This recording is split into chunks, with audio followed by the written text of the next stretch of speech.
Ladies and gentlemen, welcome back to the CSTV. I'm your host, Kathleen Egalzato, Madam CS, and this is The Striker. Stay tuned and have it raw and real. The Striker today, we are going to look at why President Ruto is actually afraid of the former Deputy President Gachagua and why he actually blocked him from attending a church function in Roysambu constituency, Nairobi County, this last Sunday. So, if you are new in this particular channel, kindly remember to subscribe, like, share, and comment on our videos. Remember to turn on the notification bell so that the next time we are uploading a video, YouTube will automatically notify you. If you are a returning subscriber, thank you so much for your support. Thank you for tuning in. Kindly remember to like, share, and comment on our videos, and we really appreciate your presence here and your continued support. Now, we all know that actually we have a new deputy president in the country, and that the relationship between President Ruto and the former deputy president Rigathi is not that all, at least on political grounds. Now, this last Sunday, actually, the deputy president was supposed to attend a church at the Roysambu constituency, and the bishop of that particular church actually is a personal friend to Gachaguas. However, the church was warned against hosting the deputy president Gachaguas on grounds that his presence there could incite the public against the government. And actually this, raises a lot of concern and a lot of questions as to whether President Ruto actually fears Gachaguas. Is it a way that he wants to suppress him?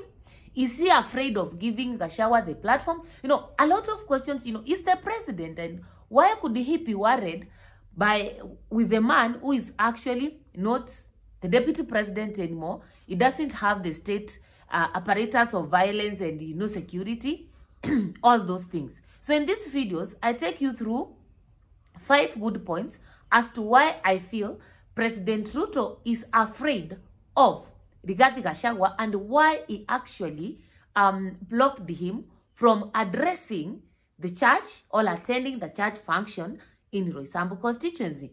Number 1, President Ruto fears the support the church can give to Gachaguas. We have to agree that, and we all know that, one of the major reasons President Ruto actually became popular and was able to win the Kenyan elections was the use of the church. He capitalized on the religion. He used the church to mobilize, to campaign, etc. And he understands the power that the church holds when it comes to propelling a political candidate. He knows that. And therefore, he fears that if he leaves Gachaguas to be freely, addressing congregations here and there, he will become very popular. In as much that popularity may not be beneficial to Gachaguas right now, maybe in 10 years' time or even in 5 years' time, depending on what the Court of Appeal, if Gachaguas is going to appeal, will say, then he knows that that particular popularity may add something of political significance to Gachaguas. And in so doing, in adding something politically significant to Gachaguas, it will reduce something politically significant to the president. So that's number 1, the fear of the power of the church in politics of this particular country. Number 2, President Ruto is afraid of the kind of message Gachaguas is likely actually to give the public once he has the platform. Remember, the only platform that Gachaguas has right now is maybe the social media, the churches, and, political public rallies here and there. He doesn't have that platform as the deputy president of this particular republic. And you know very well that Gachaguas, once given an opportunity, a platform to address people, is a truthful man, He speaks without any fear, And therefore, President Ruto is actually very, very afraid that if Rigathi Gachagua keeps on getting platforms to address the Kenyan public, he may end up becoming more popular. He may end up, saying things that are not even supposed to be said, and therefore contribute to the reduction in the popularity of the Kenya Kwanza government. And as such, Ruto fears any messaging of Gachagua to the people of the mountain, and at all costs, he has to work hard to ensure that he doesn't get an audience to address. And we saw the other day, actually, when I think the likes of Pabayao, the former Kiambu governor, who was also impeached, and I think there was Indewa and somebody, they were addressing a crowd somewhere, and they had to call the deputy president over the phone to address people over the phone. And as Rigathi Gachagua was talking, you could see the way the crowd was very happy, very cheering up, and he was talking in Kikuyu. I couldn't understand what he was, the message he was giving to the people, but the crowd was very happy. They were clapping, and that was over the phone. So you can imagine Rigathi Gachagua addressing these people one-on-one. So Ruto fears that. Number 3, Ruto is so much actually worried about Rigathi Gachagua's silence and the composure about all this impeachment thing. When you do something to somebody, you expect them to react, you expect them to fight, But Rigathi Gachagua told even the people of the mountain, remain silent. Don't talk, don't fight, don't demonstrate. The right time to talk is coming. So Ruto is wondering, when is this right time coming? And where will this right timing be done? So he's afraid at what time will Rigathi Gachagua start talking?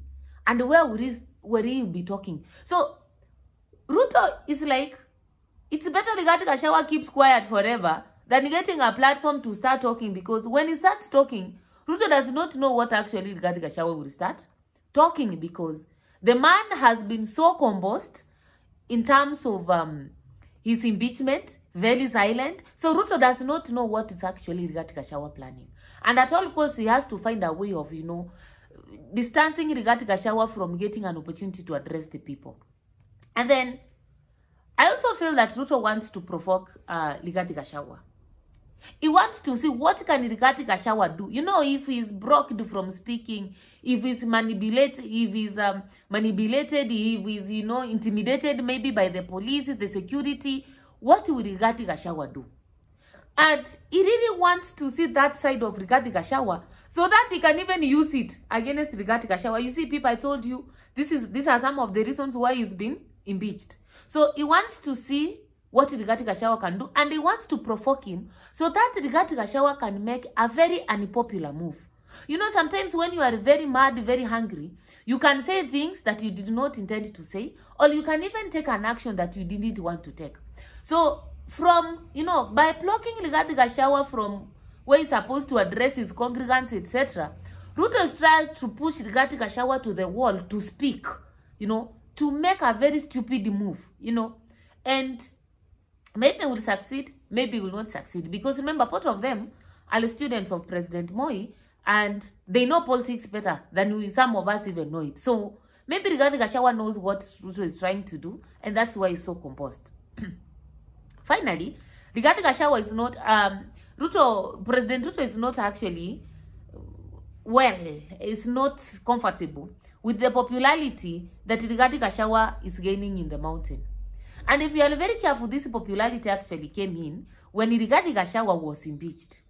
Ruto thought impeaching Rigathi Gachagua could actually make him unpopular. He will become a nobody. Unfortunately, the impeachment of Rigathi Gachagua has made him popular, And Ruto is not comfortable with this popularity. And he has to do something to reduce this popularity. He has to block Rigathi Gachagua from addressing people. He has to block Rigathi Gachagua from assessing an audience, assessing the public to address them. And the only way he can do that is to use the state machinery, like, quoting security issues, quoting violent issues, like, there's the nation will be at an safe space if Rigathi Gachagua is, addressing the people, etc. So those are some of the issues that I feel are making President Ruto actually block Rigathi Gachagua, and the same way he did on Sunday, from addressing the people. As to whether this move is going to work for President Ruto, I don't think so that it's going to work. Actually, the more he's provoking Rigathi Gachagua, the more the media is going to report about it, the more Rigathi Gachagua becomes more popular, the more Rigathi Gachagua will even start garnering sympathy from the public, and we all know what sympathy plus election in this country can do to somebody. We have had people have attained sympathy votes. A good example is President Ruto. Why most people voted in President Ruto was not even about his agenda and manifesto. It's because of the kind of treatment he was receiving from his former pose. So you see, from where I stand, I don't think that this game Ruto is playing is going to work for him. In any case, actually, it's going to work and backfire on him so badly. What do you think on the comment section below? Drop your opinions. Those are my opinions. Kindly remember to subscribe if you are not subscribed. Please check 10 seconds. 1, 2, 3. Have you subscribed? Kindly subscribe, like, share, and comment on this particular video. See you next time. Bye bye.